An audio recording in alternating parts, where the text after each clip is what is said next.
नमस्कार, राम राम। एक video viral हो गया है इन दिनों। कानपुर में एचडीएफसी बैंक की एक एम्प्लॉई है आस्था सिंह, जो कि कुछ आक्रोश में आकर के सामने वाले व्यक्ति के ऊपर चिल्लाती हुई दिखाई दे रही है और कह रही है कि ठाकुर हूँ मैं, ये मत कर। तो उसके बाद जो है वो वीडियो इतना वायरल हो गया कि सोशल मीडिया पर सभी जगहों पर चलने लगा और तमाम तरह की व्याख्याएं जो हैं लोग करने लगे उसकी। पहले तो सबसे पहले ये एक कोण दिया गया कि ये बड़ी अभद्रता है, जात दिखा करके किसी पर अपनी धौंस पट्टी जमाना हो नहीं सकता और बैंक एम्प्लॉय को या कहीं भी काम करने वाले व्यक्ति को ग्राहक के साथ ऐसा दुर्व्यवहार करने का कोई अधिकार नहीं है।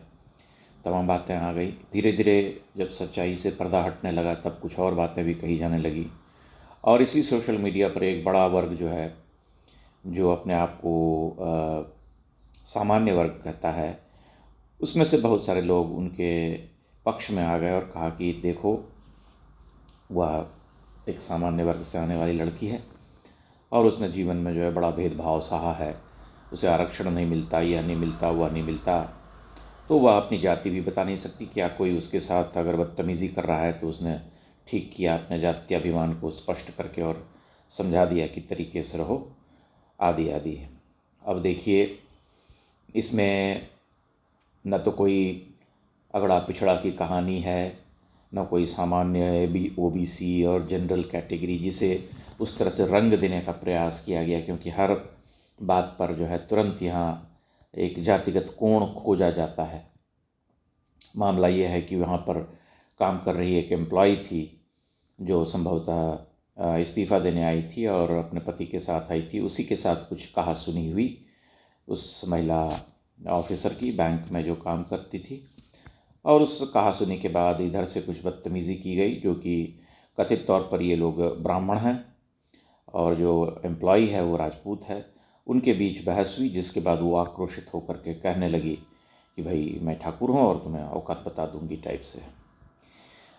अब इसको अगर हम देखें तो ये बहुत सामान्य सा, जिसे हम कहते हैं कि आचरण का विषय है, बिहेवियरल प्रॉब्लम, कि कोई व्यक्ति बैंक में आता है और किस तरह से बैंक एम्प्लॉय से पेश आता है, इसके बारे में विचार होना चाहिए। दूसरी बात ये कि अगर कोई बैंक एम्प्लॉय है, वहाँ पर काम कर रहा है या काम कर रही है, तो उसे अब धैर्य और संयम के साथ काम करने की आवश्यकता होती है। ऐसे बहुत सारे ग्राहक होते हैं जो अशिष्ट होते हैं, अभद्र होते हैं और धौंस जमाने की कोशिश करते हैं। तब जो है उसकी शिकायत की जानी चाहिए बैंक के दूसरे सीनियर वरिष्ठ अधिकारियों से, और निश्चय ही वहाँ पर एक टीम होती है जो इस चीज़ को हैंडल कर सके, टैकल कर सके। तो ऐसा नहीं होता कि किसी को कोई कुछ बोल करके चला जाए और वह जो है तमाशा हो जाए, वहाँ कोई नहीं आए। लेकिन हम ये देख रहे हैं कि इस तरह की घटनाएं जो हैं अब बढ़ती जा रही हैं। सामान्य रूप से समाज में लोगों के बीच बड़ा गुस्सा है, छोटी छोटी बात को लेकर के गुस्सा नाक पर बैठा रहता है और तुरंत जो है लोग प्रतिक्रिया देते हैं। न केवल प्रतिक्रिया देते हैं बल्कि लड़ने भिड़ने पर उतारू हो जाते हैं।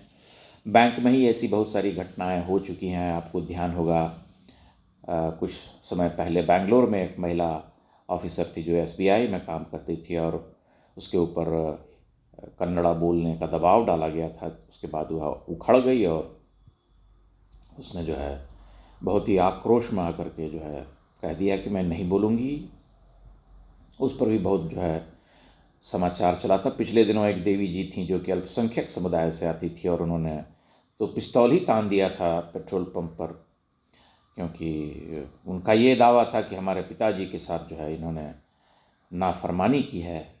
और तमाम ऐसी ऐसी घटनाएं जो है इस देश में अलग अलग हिस्सों में होती रहती हैं जहाँ पर कि, लेकिन यही है कि इन सभी घटनाओं को मीडिया अपने हिसाब से, घटनाओं के हिसाब से उसे उसका वर्गीकरण करता है और उसे अपने चश्मे से देखता है। जहाँ उसे देश की बेटी बताना होता है वहाँ वह देश की बेटी बताता है, और जहाँ उसे जातिगत कोण खोज करके किसी जाति विशेष को बदनाम करने की मंशा होती है वहाँ वह उस तरह के प्रयास करता है।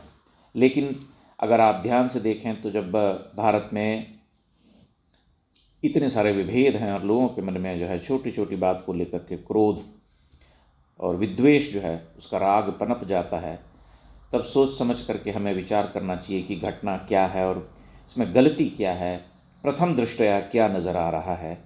क्या यह सच में किसी अगड़े पिछड़े सवर्ण अवर्ण और अन्य जिसे हम कहते हैं उसका विषय है, या एक साधारण रूप से जिसे हम कहते हैं कि मनुष्य के भीतर जो क्रोध या उद्वेग होता है, जो उसका रोष होता है, वो अचानक से बाहर आ जाता है, उसका विषय है।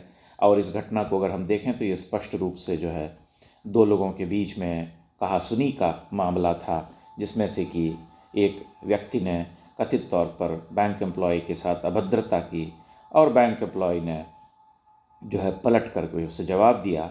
जवाब देने के क्रम में जो है वह कुछ अधिक आक्रोशित हो गई और उसके मुंह से कुछ अपशब्द भी निकल गए। अब अपशब्द निकले प्रथम ऐसा तो नहीं हम कह सकते, क्योंकि दूसरे पक्ष का वीडियो हमने देखा नहीं है कि उसने क्या कहा था नहीं कहा था। अपशब्द नहीं भी कहा होगा तो अपमानजनक भाषा का प्रयोग किया होगा, तभी तो वह इतनी आक्रोशित हुई होगी। तो ये बहुत साधारण सी बात है, लेकिन हमें इस पैटर्न को समझने की ज़रूरत है।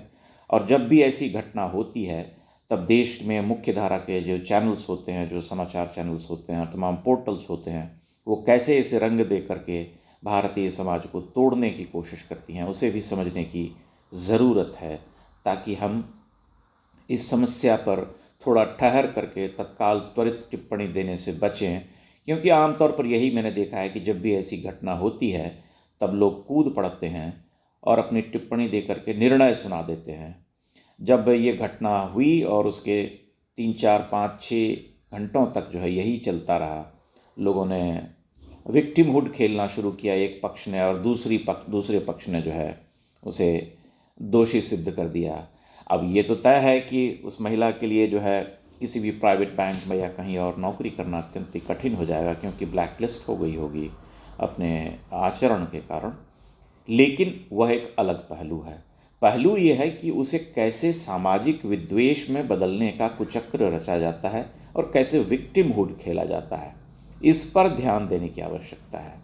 इस पर भारतीय समाज को परिपक्व होकर के सोचने विचारने की ज़रूरत है कि लोग कैसे उन्हें भड़का सकते हैं, लोग कैसे जो है आग में पेट्रोल डालने का काम करते हैं। और यह काम जो है आज बहुत आसान हो गया है। अब तो ऐसा समय आ गया है कि आर्टिफिशियल इंटेलिजेंस और तमाम जो आपके पास टूल्स हैं, जो उपकरण हैं, उनसे आप कुछ भी बना सकते हैं, कुछ भी क्रिएट कर सकते हैं, कुछ भी दिखला सकते हैं। इसलिए ऐसी घटनाएं होती रहेंगी आने वाले समाज में। वैसे भी हमारे बीच में सहनशीलता की कमी तो है ही, बढ़ती जा रही है दिनों दिन। इसलिए इस तरह की घटनाएं होती रहेंगी, लेकिन हमें थोड़ा संयम से उस पर विचार करने की आवश्यकता है, न कि उस पर अपने दृष्टिकोण की मुहर लगा करके उसे कुछ और रंग देने की आवश्यकता है। वैसा करने से हमें कुछ प्राप्त नहीं होने वाला, क्योंकि सामान्य कहासुनी और ये बहस की जो घटनाएं होती हैं वे समाज में कहीं भी आम होती हैं और उन पर हम कभी रोक नहीं लगा सकते। जैसे जैसे समय अत्यंत ही तेज़ और आक्रामक होता जा रहा है, वैसे वैसे ऐसी घटनाएं बढ़ती भी जा रही हैं, क्योंकि लोगों में सहनशीलता की कमी होती जा रही है। लेकिन महत्वपूर्ण बात वही है कि कैसे इन घटनाओं को दुष्प्रचार के द्वारा अलग रंग दे दिया जाता है, उसे ध्यान से देखने की आवश्यकता है। और किसी भी निर्णय पर पहुंचने से पहले गंभीर अवलोकन करने की आवश्यकता है। मैं आशा करता हूं आप मेरी बात से सहमत होंगे। आप अपनी टिप्पणियां अवश्य कीजिएगा। बहुत बहुत धन्यवाद।